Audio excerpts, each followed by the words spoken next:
Weng, weng, weng. 10 kapal militer mengeluarkan tangga turun, dari setiap kapal keluar banyak orang. Mereka memakai baju militer, terlihat sangat gagah dan galak, di setiap wajah mereka terlihat ekspresi sombong. Karena negara sekecil Jepang ini untuk mereka hanyalah masalah kecil, sama sekali tidak dianggap. Di setiap kapal militer ada seorang mayor jenderal. 10 kapal militer, berarti ada 10 mayor jenderal. Selain ini, orang yang mengawasi 10 kapal militer adalah seorang letnan jenderal World Government. Letnan Jenderal Konstantin. Dia berjalan paling depan, cara jalannya sangat gagah dan berwibawa. Dia adalah seorang lelaki paruh baya berumur sekitar 40-an, dia berjenggot di dagunya, sangat lebat. Di pinggangnya ada sebuah pisau pendek, hanya sepanjang lengan orang, sarung pisaunya dipenuhi dengan ukiran, terlihat sangat mewah dan berharga. But kulit berwarna abu mengeluarkan bunyi langkah kaki di jembatan dok kapal. Tidak lama kemudian, Letnan Jenderal Konstantin pun membawa sejumlah orang bersamanya ke depan Ryoma Shinichi. Ryoma Shinichi dari cabang Jepang, memberi hormat atas kedatangan Tuan Konstantin di Jepang. Ryoma Shinichi membungkukkan badannya sedikit, berkata dengan penuh hormat. Meskipun dia adalah jenderal tapi dia hanyalah jenderal dari cabang Jepang. Dan Konstantin meskipun hanyalah seorang letnan jenderal, tapi dia datang dari pusat world government, kedudukannya sangat tinggi. Terlebih lagi, setelah perang dengan pasukan binatang buas, base cabang Jepang dibakar habis. Di saat seperti ini world government mengirimkan 10 kapal militer bukan untuk menghibur Ryoma Shinichi. Sebagai seorang pecundang perang, dia tidak ada hak berbicara. Ryoma Shinichi sangat mengerti hal ini, oleh karena itu, di depan Letnan Jenderal Konstantin, dia lebih dulu merendahkan kedudukannya.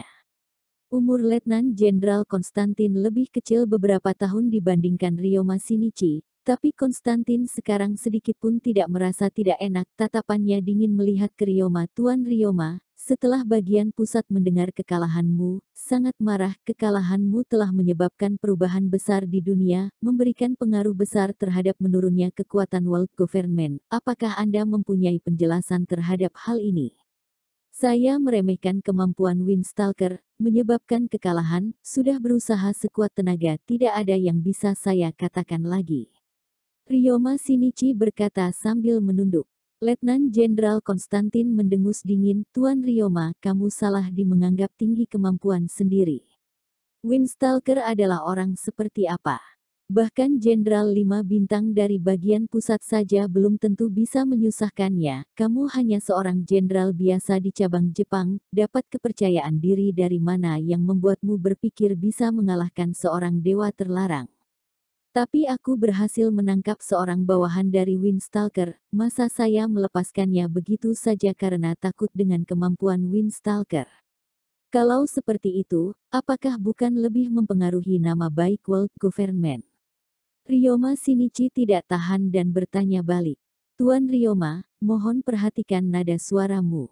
Letnan Jenderal Konstantin tidak menyangka Ryoma akan melawan, ekspresinya langsung memburuk dan melepaskan tekanan yang keluar dari tubuhnya dan menyebar ke seluruh tempat. Seketika, Ryoma Shinichi dan para tentara cabang Jepang pun merasa susah bernafas. Bruk, beberapa tentara yang berkedudukan rendah langsung terjatuh, memegang lehernya berusaha bernafas. Di tempat ini hanya ada Ryoma Shinichi dan Yanokoji yang tetap bertahan, tapi juga sangat kesusahan, kening mereka dipenuhi dengan keringat dingin. Ryoma Shinichi terkejut, semenjak dia menjadi seorang jenderal, dia terus berada di Jepang, tidak pernah keluar. Di dalam Jepang, dia bisa berbuat sesuka hati, sama sekali tidak ada lawan. Oleh karena itu dia sangat percaya diri dengan kemampuannya, menganggap dirinya sudah mencapai standar tertinggi di dunia. Merasa para jenderal bintang 5 di bagian pusat juga tidak lebih hebat banyak dibandingkan dirinya. Setelah berperang dengan Windstalker, Ryoma merenung secara mendalam, mulai menyadari kemampuannya masih ada jarak lebar dengan puncak dunia. Meskipun dia tidak termasuk dalam para orang-orang yang di puncak dunia, tapi juga seharusnya termasuk papan atas, setidaknya setara dengan jenderal bintang 3 atau 4 di pusat. Tapi dia sama sekali tidak pernah menyangka, seorang letnan jenderal yang dikirim dari pusat hanya asal menyebarkan tekanan sudah membuatnya merasa kalah. Hanya seorang letnan jenderal, mengapa bisa sekuat ini? Kalau bukan karena Letnan Jenderal Konstantin sudah terkenal lama, Ryoma Shinichi bahkan akan curiga, apakah orang ini adalah seorang jenderal, sengaja berpura-pura menjadi seorang jenderal untuk mengerjainya. Tuan Konstantin, saya yang tidak mengerti dengan kedudukan saya, mohon maafkan saya. Ryoma sudah tidak bisa bertahan, dia pun terpaksa mengalah. Mendengar perkataan ini, Konstantin pun berhenti mengeluarkan tekanan udara kembali normal. Para anggota cabang Jepang pun menghela nafas lega, tatapan mereka yang melihat Konstantin pun penuh hormat. Tuan Ryoma, kamu berhasil menangkap bawahan Windstalker. Awalnya adalah sebuah hal baik, tapi kamu salah di keinginanmu ingin sekaligus menangkap Windstalker.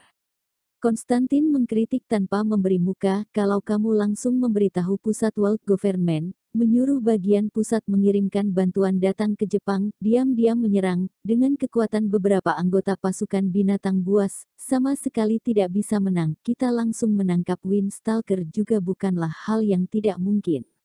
Benar, saya salah.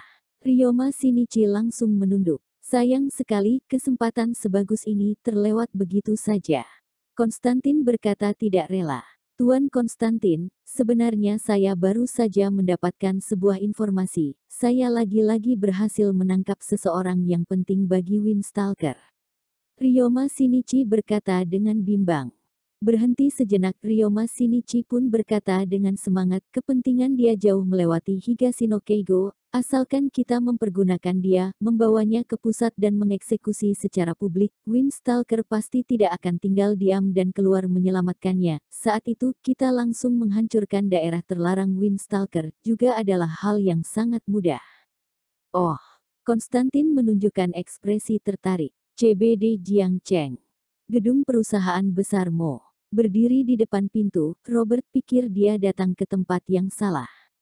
Para pengawal yang dia kenal juga menghilang, yang menggantikan mereka adalah kepolisian Jiangcheng. Orang yang menjaga pintu perlengkapannya sangat lengkap. Di pinggang para polisi ini, bisa-bisanya membawa pistol. Di saat yang bersamaan, Robert juga telah menyadari, di dekat gedung perusahaan besar Mo, ada beberapa ahli dari kantor keamanan yang bersembunyi, mencari kesempatan bergerak. Hal ini membuat Robert sedikit deg-degan, apakah dia membunuh terlalu banyak orang di Jepang, dan kabarnya sudah sampai ke sini, sehingga para polisi Jiangcheng mau mencarinya. Namun para anggota ini, kalau ingin menangkapnya, seharusnya agak tidak mungkin. Atau jangan-jangan, terjadi sesuatu ketika dia tidak ada di Jiangcheng. Oleh karena itu pihak kepolisian dan kantor keamanan pun melakukan gerakan sebesar ini.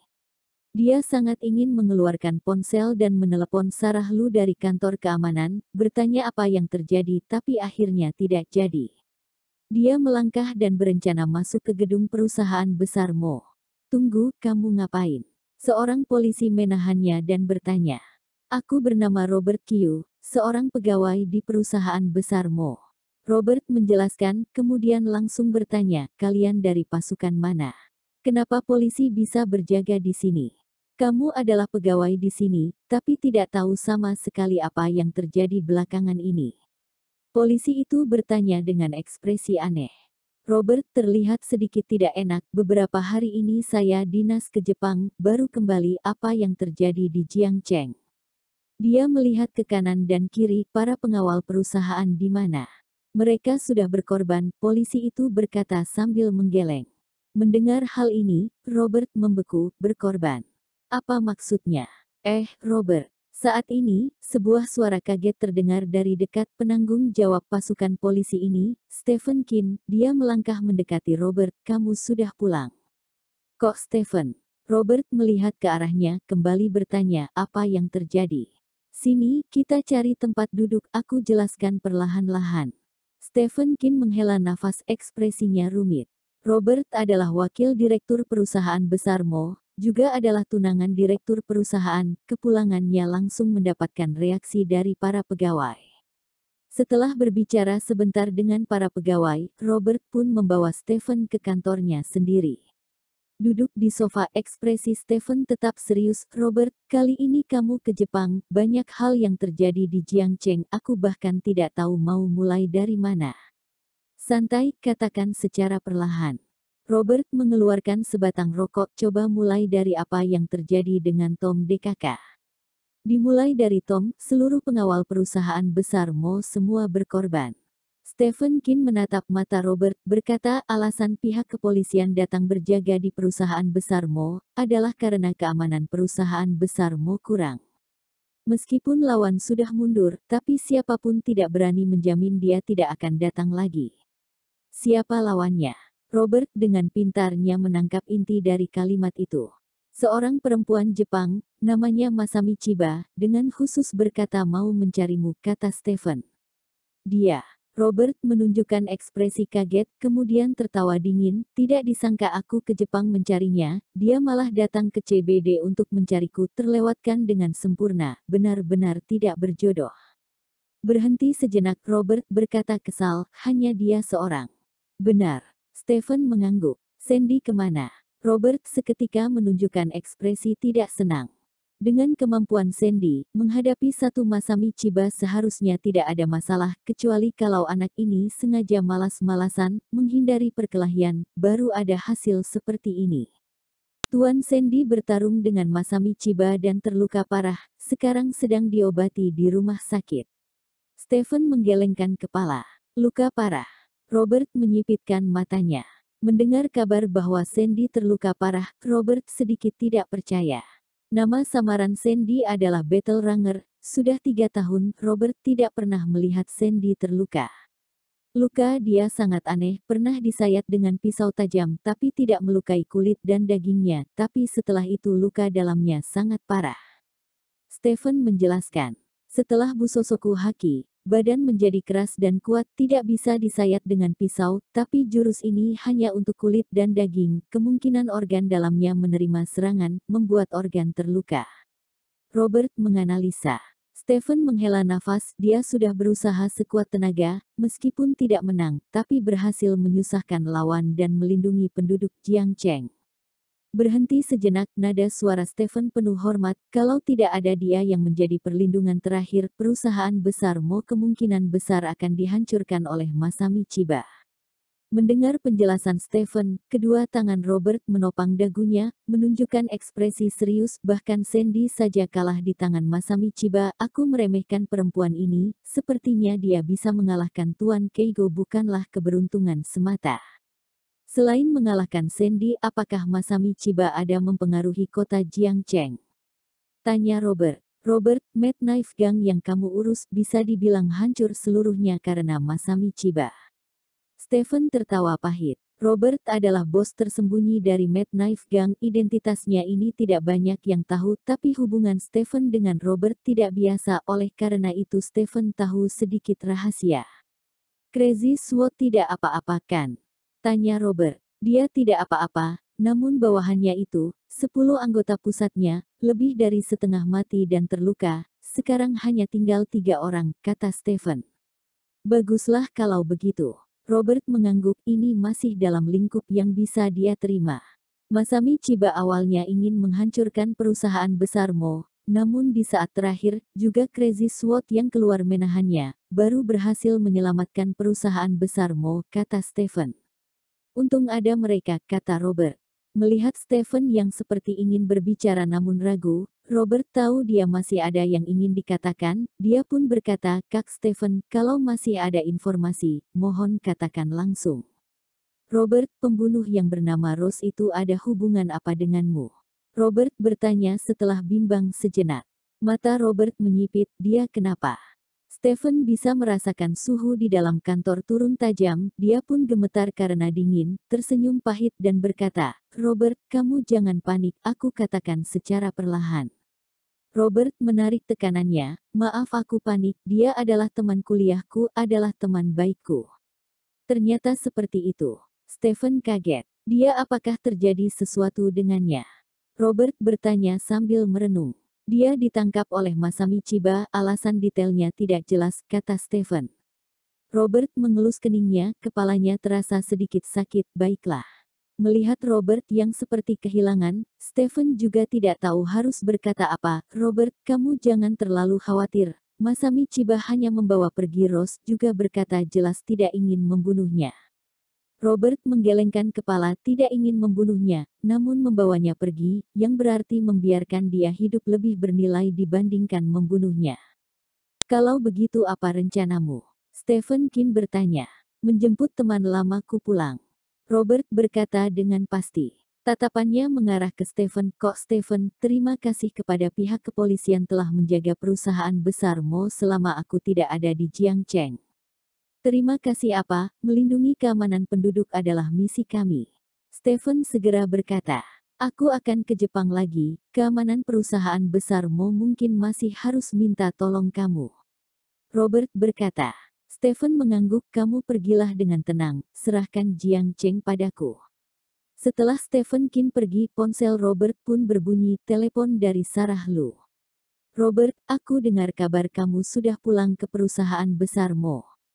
Sarah berkata langsung. Benar, baru saja. Robert mengiyakan. Di saat kamu tidak di Jiangcheng, terjadi masalah besar. Sarah berkata. Iya, Stephen dari kepolisian baru saja memberitahuku, kata Robert. Apa rencanamu? Sarah bertanya. Jesse Kiao adalah teman lamaku, meskipun tidak tahu apa alasan Masami Chiba membawanya, tapi aku tahu, aku mau menyelamatkannya, kata Robert. Apakah bisa? Sarah bertanya. Sudut bibir Robert membentuk senyuman dingin, keluarga Chiba hanya tinggal dia seorang, aku akan mengantarnya pergi bertemu dengan keluarganya. Berhenti sejenak, Robert meneruskan, selama aku tidak di Jiangcheng, penjagaan pihak keamanan perlu diperketat. Selain itu, aku akan memanggil anggota pasukan binatang buas ke sini. Sarah mengerutkan kening, aku akan memperketat keamanan perusahaan besar Mo, tapi menyuruh pasukan binatang buas ke CBD agak tidak cocok. Sarah tahu identitas asli Robert, juga tahu seberapa menakutkannya pasukan binatang buas. Mendengar mereka mau ke CBD, Sarah tidak terlalu setuju. Tenang, hanya 2 orang, terlebih lagi mereka tidak akan sembarangan. Robert berkata datar. Sarah merasa sedikit sakit kepala, sambil memijit keningnya sambil berkata, baiklah, demi menjamin keamanan perusahaan besar Mo, hanya bisa begitu. Tapi, nada suara Sarah berubah, kamu harus memberitahuku dulu identitas 2 orang ini, aku juga bisa memberitahu atasan. Hal ini masih belum pasti, diprioritaskan orang yang paling dekat dengan CBD, anggota yang sedang menjalankan misi di Asia seharusnya bukan anggota yang kejam dan hebat, kamu tenang saja, kata Robert. Sarah tetap curiga dengan penjelasan Robert, karena di dalam pikirannya, di dalam pasukan binatang buas tidak ada orang yang tidak hebat. Tapi Robert tidak bersedia menjelaskan, dia juga tidak bisa terus bertanya, hanya bisa berdoa Robert tidak menimbulkan masalah. Setelah menutup telepon, Robert segera menelepon partnernya di Amerika, Helen Ling. Helen. Ada apa? Helen menjawab dengan malas. Aku sekarang memerlukan 2 orang untuk men-support Jiang Cheng, yang paling dekat dengan Jiang Cheng, siapa yang paling hebat? Tanya Robert. Aku lihat sebentar. Helen melihat dokumen, Steel Bull dan Fierce Tiger di Myanmar, Steel Bull di Mongolia perlu menyuruh mereka segera ke sana. Aku ingin melihat mereka dalam 1 hari, kata Robert. Aku mengerti. Helen mengangguk. Setelah menutup telepon, Robert melangkah ke bagian keuangan perusahaan besar Mo. Dia sekarang masih memiliki jabatan General Manager bagian keuangan, tapi pada dasarnya tidak mengurus bagian ini lagi. Sekarang kebanyakan manajer bagian keuangan, Gwendolyn yang mengurus pekerjaan harian bagian keuangan. Kantor manajer. Melihat Robert, Gwendolyn segera berdiri. General Manager Q, Anda sudah pulang. Dukungan belasungkawa untuk keluarga Tom dan juga para pengawal, Robert bertanya. Membicarakan hal ini, ekspresi Gwendolyn langsung sedih. Perusahaan sudah memberikan 200 juta dukungan belasungkawa kepada setiap keluarga pengawal yang meninggal. Selain itu, perusahaan asuransi juga sudah memberikan biaya asuransi yang lumayan besar, ditambah-tambah totalnya minimal 2 miliaran. Robert mengangguk, dia mengeluarkan sebuah kartu bank berwarna hitam, di dalam masih ada sedikit yang kamu pergi urus, bagikan secara merata kepada keluarga korban. Gwendolyn menerima kartu bank dan mengangguk kemudian berbalik dan mulai mengurus hal ini. Setelah selesai mengurus ini, Robert pun pergi ke kantor direktur utama. Anderson Mo dan Alice Mo sedang membicarakan masalah pekerjaan. Melihat Robert datang, mereka berdua pun menghentikan perbincangan mereka dan berdiri. Paman Mo, Alice, aku sudah mendengar kabar, di beberapa hari aku tidak di sini, membuat kalian ketakutan. Robert berkata dengan penuh rasa bersalah. Robert, ini bukan salahmu. Anderson menghela nafas, berkata tidak berdaya. Melihat sosok Robert yang familiar, mata Alice pun memerah, berkata dengan lembut, baguslah kalau sudah pulang. Namun Robert menggeleng, aku akan segera pergi. Alice seketika kaget, kemana? Masami Chiba menangkap temanku, aku tidak bisa duduk diam, masih harus ke Jepang lagi dan membawa pulang temanku, kata Robert. Dia mengulurkan tangan menggenggam tangan Alice, tenang, aku pergi tidak lama. Anderson maupun mengerutkan kening, Robert, kalau di saat kamu tidak ada di Jiangcheng, setan perempuan itu datang lagi, bagaimana? Aku sudah melakukan persiapan, pihak kepolisian Jiangcheng dan pars ahli dari pihak keamanan akan menjaga perusahaan 24 jam. Selain itu, aku ada dua teman yang kemampuannya tidak kalah dariku sedang menuju ke Jiangcheng. Ada mereka berdua, kalau seorang Masami Chiba berani datang, dia pasti mati, kata Robert.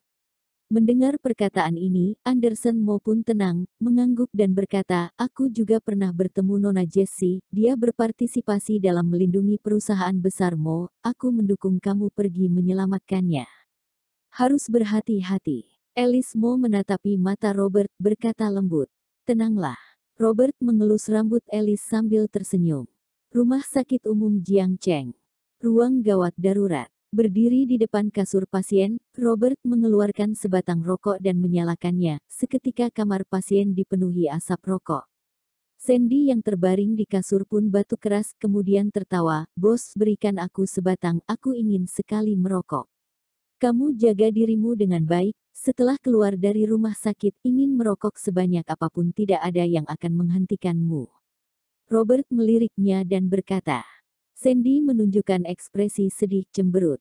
Tidak disangka kamu bisa terluka separah ini, benar-benar di luar perkiraanku, kata Robert.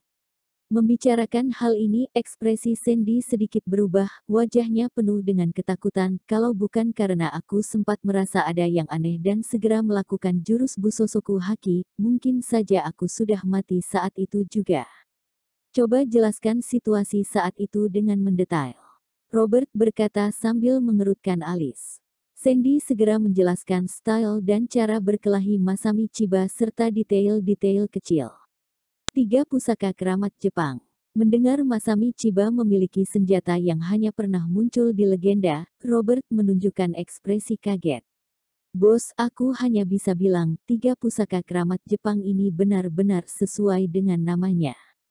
Sandy masih merasa takut di dalam hati, langsung menjelaskan keunikan pedang Kusanagi dan cermin Yata no Kagami.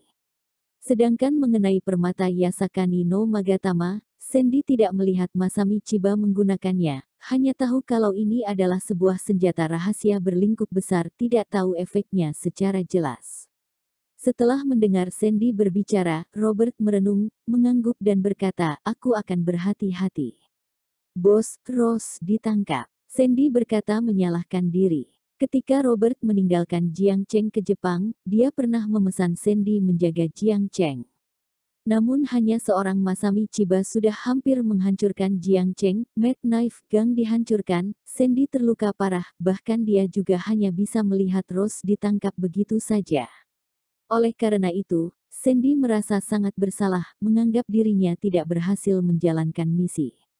Tidak apa-apa, kamu sudah berusaha sekuat tenaga melindungi perusahaan besar Mo dan seluruh Jiangcheng. Robert menghibur Sandy. Bos, kalau begitu apa rencanamu selanjutnya? Sandy bertanya. Tentu saja pergi membawanya pulang, masih perlu ditanya. Selain itu, ekspresi Robert berubah gelap dan berkata, Masami Chiba ini tidak boleh membiarkannya hidup dan terus melompat-lompat di dunia ini.